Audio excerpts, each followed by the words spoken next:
Bienvenidos a un nuevo contacto desde la sede del Hotel Windsor en la hermosísima ciudad de Río de Janeiro, donde se lleva a cabo la conferencia LatinCore Intercore 2023. En este contacto me acompañan dos personas a quienes admiro y a quienes les he pedido que nos acompañen a compartir su conocimiento. Recuerden que solo en inspenet.com el conocimiento de unos lo transformamos en la fortaleza de todos. Son ellos la ingeniero Teresa Pérez, una especialista de larga trayectoria en la lucha contra la corrosión, contra los daños y mecanismos de degradación en distintos materiales y metales, con una reputación en el sector oil and gas y mucho más, en la academia, un personaje de Argentina, un orgullo de Latinoamérica. Así como también el doctor Mariano Capes, un miembro de la Comisión Atómica Argentina, quienes en conjunto nos han presentado una ponencia en plenaria dentro de este maravilloso congreso que han denominado los retos para metales y las aleaciones en el transporte y en el almacenamiento. Dentro de De ese marco hidrógeno. han tocado el tema Hydrogen in the Energy Transition, Challenges for Materials in the Transport and Storage. Correcto, Ok, que son los retos para los materiales para transporte y almacenamiento dentro del proceso que vive el mundo de transición. Voy a darle la bienvenida a Teresa y a ti, muchas Mariano. gracias por Gracias la por invitación. no, honorado hasta que estén aquí con nosotros. ¿Cómo se digiere la transición, para dar un preámbulo, la transición energética, los retos que existen en torno a ella, desde el punto de vista de la lucha contra los daños o los mecanismos de degradación a los materiales? ¿Cómo lo tenemos que vivir los profesionales, Teresa? Bueno, lo tenemos que vivir integrando conceptos. Por un lado, lo más lógico es tener un uso racional de la energía y de los materiales. Y ahí entra también la manera de tratar de protegerlos contra la corrosión. O sea, que lo que usemos tenga una vida útil más larga. Eso ya va a ayudar. Pero eso no va a alcanzar y el mundo se enfrenta al desafío de una transición energética, de un cambio en el tipo de energías que se van a usar, pasar a energías no contaminantes e ir disminuyendo, no tan gradualmente, si queremos llegar al 2050 con cero emisiones, los fósiles. Y eso también es un desafío, ¿no? Claro, sí, sí, sí. Tú, como miembro de la Comisión Atómica Argentina y como partner de esta ponencia, quisiera que nos explicaras, tuviste la primera parte de la entrevista, resúmenos brevemente a la comunidad de INSPENET en qué consistía tu presentación. Bueno, yo principalmente presenté un panorama de emisiones de gases de efecto invernadero, ¿sí? Principalmente dióxido de carbono, todo puede llevarse un equivalente de dióxido de carbono. Y desde el punto de vista, en América Latina contribuimos un 4% al total de todo lo que se emite en el mundo, ¿no? No estamos tan mal en América Latina en comparación con lo que emite Asia, ¿sí? Países de América del Norte, teniendo en cuenta que en América Latina vive el 8% de la población mundial, ¿no? Eso nos da un valor emitido por promedio de personas, o sea, cuánto CO2 per cápita de la mitad del medio mundial. Bueno, más allá de eso, nosotros pensamos que podemos hacer mejor y aún más, sobre todo, porque muchos países están mirando a Argentina y a todos los países de la región, ¿sí? Como lugares donde hay más energía, ¿sí? Y más posibilidad de fabricar alimentos que quizás los que requiere la población, ¿sí? Estos países siempre históricamente son exportadores de alimentos, entre otras cosas, ¿no? Entonces, nuestra tarea, creo, como ingenieros, es siempre tratar de buscar el valor agregado en lo que se hace, ¿sí? Entonces, yo creo que siempre hay que ir más allá, ¿no? Si se mira el hidrógeno, habría que ofrecer amoníaco o fertilizantes o alimentos. Seguro. Esa es un poco la idea. Y ayer también un poco hablé de los que serían los usos del hidrógeno, ¿sí? El hidrógeno per se como combustible tiene los problemas de tener un contenido energético muy bajo, ¿sí? Cuando se lo mide por unidad de volumen, no así cuando se lo mide por unidad de masa, ¿no? Por eso es que se usa para combustible para cohetes, ¿no? Pero cuando es por unidad de volumen, o sea, cuando uno lo quiere almacenar en un coche o en un avión, ¿no? Ocupa mucho lugar, ¿no? Y eso es un problema, un desafío a resolver.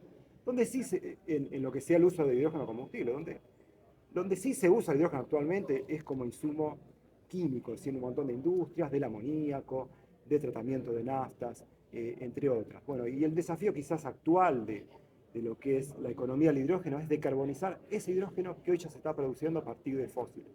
Y quería agregar algo Sí. que tiene que ver con lo siguiente, no solamente usar hidrógeno verde, como habitualmente se llama al que se produce de manera no contaminante y sin emisiones en los fertilizantes y en la industria siderúrgica, es importante para nuestros países, sino que si nuestros países quieren exportar, especialmente a la Unión Europea, está muy ya casi decidido que la Unión Europea va a poner impuestos a los productos importados en función de la cantidad de emisiones que lleven asociadas, el bono de carbono, como lo llaman, ¿no? Entonces, si nuestros países quieren exportar y hacerlo de manera competitiva y que no los penalicen, les va a convenir o va a ser necesario que demuestren que su amoníaco, o su fertilizante o su chapa de acero fueron producidas con hidrógeno verde y que eso disminuye la cantidad de emisiones asociadas a esa tonelada de acero o de amoníaco. Eso es muy importante.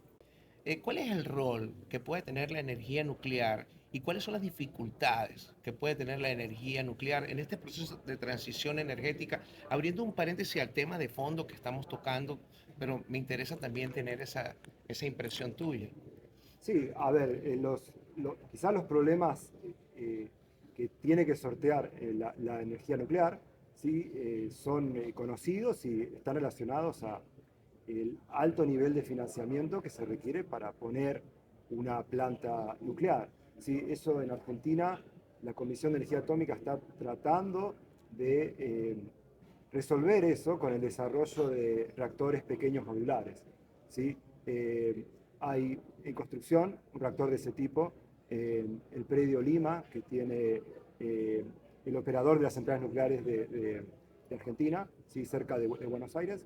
Y bueno, ahí está el prototipo más avanzado a nivel mundial para producir energía nuclear con reactores modulares. Y hablando un poco más del rol de la Comisión de Energía Atómica, quizás llama la atención por qué yo estoy trabajando en hidrógeno. Y la verdad, eso es una tradición muy larga de la Comisión de Energía Atómica que estuvo presente en todos los desarrollos clave relacionados a tecnología y a materiales en particular de nuestro país. O sea, también participó la Comisión de Energía Atómica, ¿sí? en el desarrollo de satélites nacionales, con sus expertos, con sus especialistas. Bueno, y ahora me toca por ahí a mí hacer un aporte en esto, viniendo también de una tradición de que en sistemas nucleares se presentan estos mecanismos de daños que son similares a los que se presentan en este nuevo servicio que es hidrógeno gas. Y ahí voy, al hidrógeno. Uno de los puntos una de las láminas que me quedó enmarcado en tu presentación, nos explicabas cómo el hidrógeno es absorbido y cómo el hidrógeno que se emite durante procesos de corrosión pueden afectar a otros procesos. Háblanos un poco de eso, en este proceso, de estos retos que se enfrenta la industria en estos cambios. Bueno, el hidrógeno tiene el problema de ser un átomo muy pequeño, el más pequeño de la tabla periódica. Entonces, cuando uno quiere, por ejemplo, transportar hidrógeno, que sería uno de los casos, lo va a hacer a presión, porque como dijo Mariano, si no ocuparía mucho volumen. Entonces, imaginemos que nosotros queremos hacer un hidrogenoducto porque queremos transportar la energía eólica generada en la Patagonia hasta los centros de consumo y la ecuación económica indica que es conveniente hacerlo como hidrógeno. Ese material va a estar expuesto a hidrógeno a presión. Entonces, el hidrógeno a presión que en su forma estable son dos átomos formando una molécula, ese es muy grande, ese no puede entrar así como está. Pero sobre la superficie del acero, a la presión de transporte, puede separarse en dos átomos esa molécula, y ese pequeño átomo sí entra, y sin entrar en detalles para no aburrir a la gente, genera que el material se vuelva más frágil.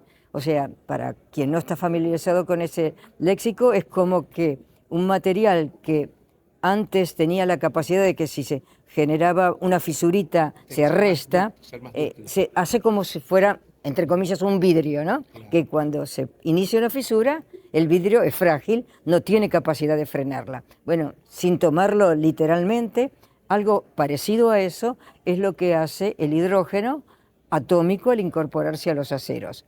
Entonces, lo que A nivel nosotros... microestructural se generan microgrietas superficiales producto de la presión que hay.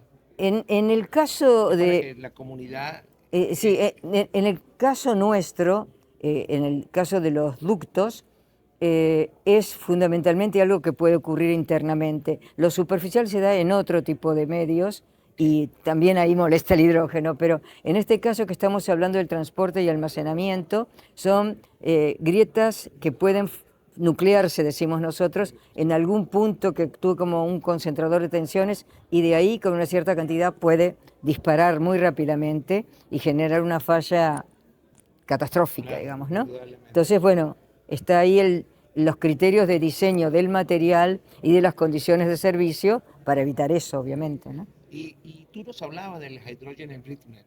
Que es esto que estamos describiendo, ¿Y sí. cómo convertir esta situación en una oportunidad o en una forma de controlar lo que se sabe puede ocurrir para que haya la oportunidad de transmitir energía eólica a otros lados, a otros lares distantes?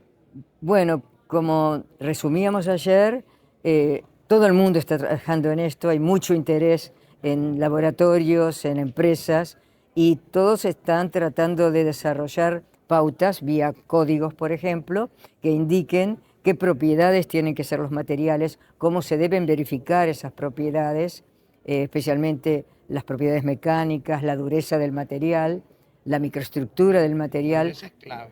porque todo eso va a condicionar la resistencia.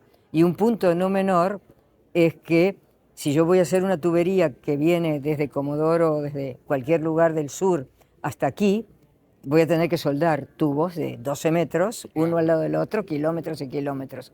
Y la soldadura es un punto crítico donde la calidad y el procedimiento de soldadura es fundamental para evitar ahí tener algún punto donde presencialmente nuclee una fisura, porque con un punto puede ser suficiente, un punto literalmente, ¿no? Unos pocos micrones. ¿Y cómo, y para, Sí, sí.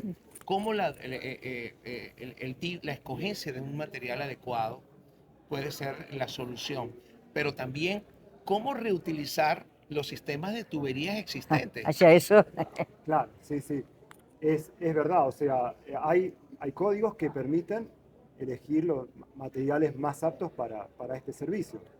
Este, no solo lo que es el material base, sino también todos sus procedimientos de soldadura, todos los pasos para la inspección y para la operación de esa cañería. El tema está de un desafío mayor a este, es cuando uno quiere aprovechar la infraestructura existente, ¿sí? Que tenemos de la industria fósil, ¿sí? Y la motivación para esa es clara, ¿no? Que es construir una nueva cañería requiere un montón de dinero, requiere un montón de tiempo, y además, al día de hoy, como se produce el acero, producir acero emite CO2. ¿Sí? Entonces, estamos de acuerdo, la opción más sustentable es el reacondicionamiento de la infraestructura existente, ¿sí? Quedando sobre los especialistas en materiales, ¿sí? La tarea de determinar si esa estructura, con ese nivel de tensión, con ese nivel de resistencia mecánica, con ese nivel de dureza, ¿sí? Es apto para el nuevo servicio, ¿sí? Siempre buscando maximizar la presión de operación del ducto, justamente porque está condicionado por En el bajo contenido energético, por el volumen del hidrógeno. Ayer ustedes decían, a medida que aumentábamos la presión de operación, teníamos que pensar en ir pasando a otro tipo de material, a otro tipo de especificación. Sí, bueno, para aumentar la resistencia del material es un trabajo que también se ha hecho en otros campos. Por ejemplo, el hidrógeno tiene la capacidad de deteriorar en muchos ámbitos.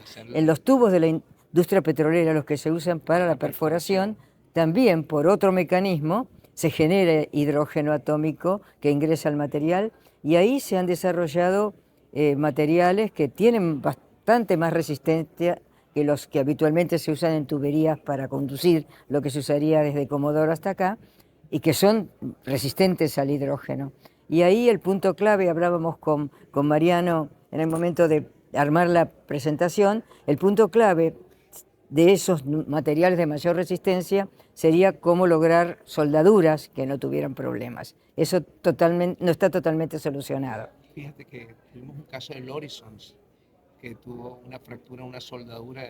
Nadie puede determinar si eso fue una falla generada a partir del hidrógeno, una liberación de hidrógeno, algún proceso que ocurrió Sí, en bueno, 1800. las fuentes de hidrógeno son muchas, sí. Es correcto. Las normas, ¿cuáles son las limitaciones que se nos imponen? ¿Cuáles son las restricciones que hay para enfrentar el hydrogen embrittlement?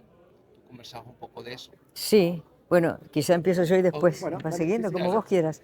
Eh, el- Como decíamos, requieren resistencias mecánicas acotadas, o sea, el desarrollo de un nuevo acero implicaría demostrar que funciona, porque la norma te dice más de tanto no, que la química del acero sea acotada, que las durezas sean acotadas, y también, si uno quiere mantener una resistencia mecánica en una solicitación de servicio alta, Correcto. tiene que hacer ensayos fractomecánicos, que quizá vos le podés contar. Ese es el ¿Cómo punto que es? te quería preguntar a ti. ¿Cómo sería ese Bueno. examen fractomecánico para controlar o mitigar esto? Claro, esos ensayos fractomecánicos de alguna manera lo que tratan de capturar es cuánto más fácil es propagar una fisura eh, debido al ingreso de hidrógeno. Lo que hablábamos del vidrio, Claro, ¿no? exactamente. Entonces, Pero cuantificado. cuantificar en qué medida el material se vuelve un vidrio por efecto del hidrógeno. ¿Sí? Y el ensayo está estandarizado, ¿sí? Por normas internacionales, ¿sí? Implica justamente en un material mecanizar primero una prefisura, crecer esa fisura por fatiga para que sea igual de aguda que que la fisura en un componente. Y luego esa fisura, cargarla, ¿sí? En presencia de hidrógeno gaseoso y ver si propaga o no y a qué valor se puede arrestar esa fisura, ¿no? Y eso nos da a los especialistas en materiales un parámetro para poder responderle al operador cuál debería ser su presión de operación del ducto y con qué precisión debería detectar fisuras, ¿sí? O sea que nos da realmente eso el lenguaje para poder comunicarnos con el operador. Que el De operador manera cuantitativa, claro, en porque forma es lo cuantitativa, importante, claro. exactamente, ¿no? El operador está esperando eso de la comunidad de materiales, ¿no? Que presión de operación y tamaño de fisura crítica. De todo esto me recuerda uno de los principales problemas que ocurren en los faldones de los tambores de los cockers retardados, las plantas de cocker retardados. Normalmente se generan agrietamiento masivo por ataque por hidrógeno. Y bueno, uno de los procesos que tenían que tomarse en cuenta y que generaban la falla, no hacer precalentamiento, no hacer el debido tratamiento térmico, no llegar a Sí, la claro. dureza necesaria. Y son elementos que ustedes han tocado aquí para Sí, claro. proteger de este tipo de situación independiente que nada tiene que ver, pero que son producto también del hidrógeno. ¿Cómo lograr crear una oportunidad a partir de este estudio? Porque realmente todo el mundo, de hecho hay una secuencia. Ustedes iniciaron ayer una presentación, luego posteriormente Pepe Vera, José Vera, también estuvo en la misma línea de ustedes. Hablando de otro Sí, desafío. y luego Rafael Rengifo estará hablando también de los desafíos Sí, sí. en la parte de storage y en las líneas. En ese contexto, ¿cuál es el summary, cuál es el legado que deja la presentación de ustedes? Bueno, yo pienso que el mensaje es, primero, el hidrógeno, si bien está de moda hablar del hidrógeno verde, no es la solución al cambio climático. Es un recurso más de las varias formas de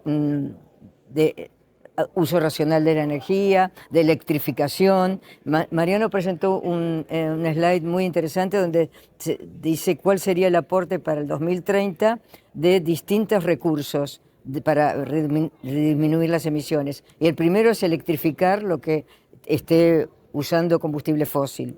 Después, el ahorro racional de la energía. Y tercero viene el hidrógeno. Y además, otro tema importante es que cada país, un colega mío de la Academia de Ingeniería dice, tiene su ADN energético. Cada país tiene sus riquezas y problemas dentro de la energía y entonces cada país debe adaptar su evolución hacia las emisiones cero a su necesidad y a su economía. Y doy un ejemplo nada más. Por ejemplo, Argentina tiene debajo de sus pies a Vaca Muerta. Entonces, y además tiene algunos problemas económicos. Entonces, en este momento, decir no voy a usar más gas que me surge por los pies de Vaca Muerta, esto no tiene sentido. Sí tiene sentido usar el gas, usar la energía de manera racional y tratar de sí generar, por ejemplo, hidrógeno verde para lo que vos hablabas de los fertilizantes y todo lo que uno pueda vender. Pero no tiene sentido en los próximos, no sé, 10, 15 años que Argentina no piense en usar la potencia que tiene en Vaca Muerta. Y sobre todo que si a la distancia del tiempo vamos, lo que tú no aproveches hoy y hay estos cambios, este cambio de paradigmas energéticos, yo personalmente pienso que todavía un largo trecho que recorrer. Mucho, El sí. mundo no está preparado, en mi humilde entender, eh, para esta transición. Se está trabajando arduamente. Sí, mucho. Hay mucho esfuerzo global, hay muchos intereses porque esto ocurra, pero la realidad durante el tema petrolero es muy sensible, porque el combustible fósil es muy sensible a cualquier guerra, a cualquier situación. Sí, está probado experimentalmente, Está desgraciadamente. comprobado. Y entonces creo que la plataforma global de la transición energética tiene un gran reto. Respetar eso de Es las bueno, necesidades de cada país me parece que es importante sí, también. sumarizando las oportunidades reales que tú ves en América Latina para convertirse en un polo de desarrollo de nuevas energías. Yo he tenido conmigo en Tech Talking a Daniel Camac, el exministro de Energía y Petróleo de Perú, y él nos hablaba cómo el desarrollo de hidrógeno gris, hidrógeno verde, el uso en los camiones de la minería, las oportunidades que hay y el deseo de que haya un plan. Hay un plan por Perú, ¿qué plan? Luego tuve Jamie Baez, vicepresidenta de gas, de nuevas energías, transición energética de Ecopetrol. Y, y sentí que más bien Cartagena sí estaba aspirando a un proceso de ser importante en la transición energética. En México hemos tenido a la gente de Engie, Ana Lublov, al presidente de la Asociación de Hidrógeno, Israel Hurtado, todos intentos por hacer. En ese contexto, la energía nuclear no es más rápida de alcanzar a pesar de costos y a la larga es más cara, siempre es más cara que todo este proceso de desarrollo. Y perdóname que me extendí, Sí, a ver, pero esto es un contexto. ¿Y cuál es la posición de América Latina a tu entender? yo no soy experto en política energética, no sé si es más cara o no es más cara el nuclear. Este, no lo sé realmente. Okay. A ver, sí puedo compartirte mi opinión de cuál es mi sueño de todo esto, ¿no? Mi sueño, que estoy seguro que lo compartimos con Teresa, es el sueño del desarrollo tecnológico de nuestro país y de nuestra región, ¿no? Que siempre que tenemos una nueva oportunidad de exportar valor agregado, ¿sí? Ayudando a decarbonizar el mundo. Tenemos litio, pero ojalá que no exportemos mineral. Ojalá que exportemos baterías, ¿sí? o que explotemos otra clase de productos terminados en base a litio. Es lo mismo con hidrógeno, ¿no? Que sí, está bueno poder exportar hidrógeno, pero si podemos exportar amoníaco mejor, fertilizantes mejor y acero verde, aún mejor todavía. Y lo mismo podemos seguir hacia atrás con el gas natural, ¿sí? Y con alimentos, no exportar soja, sino exportar productos terminados, aceite de soja.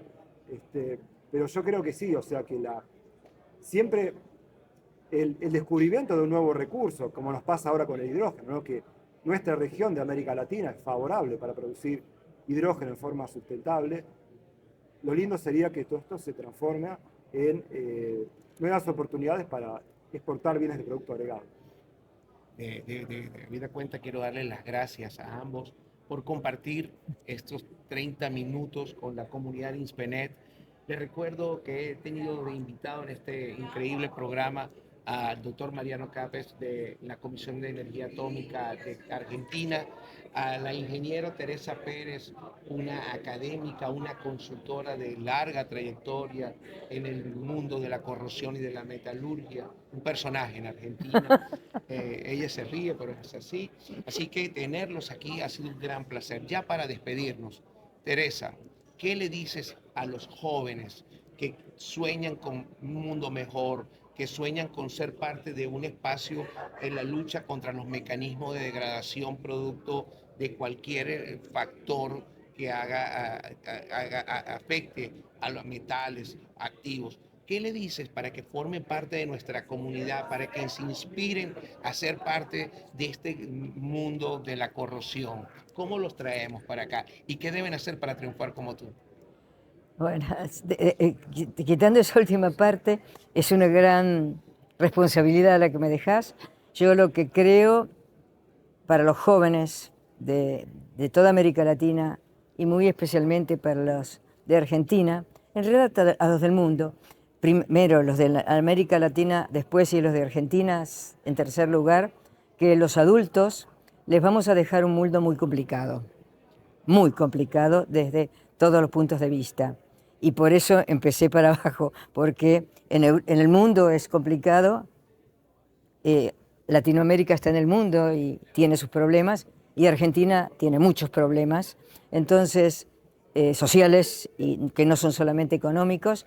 Entonces esos jóvenes van a tener que tener el coraje y la capacidad de esfuerzo y el entusiasmo y la pasión como para tomar esa mochila que va a ser pesada y por las cuales en mi parte yo les pido las disculpas que a mi pedacito me corresponde por dejarles eso y tomar, fundamentalmente hay una palabra, yo creo que es pasión, pasión por lo que hagan, que muchos se dediquen a la tecnología es apasionante, no es una opinión imparcial, pero es apasionante, es un gran desafío y el secreto es estudiar, esforzarse y seguir hacia adelante, vuelvo a decir la misma palabra, con pasión.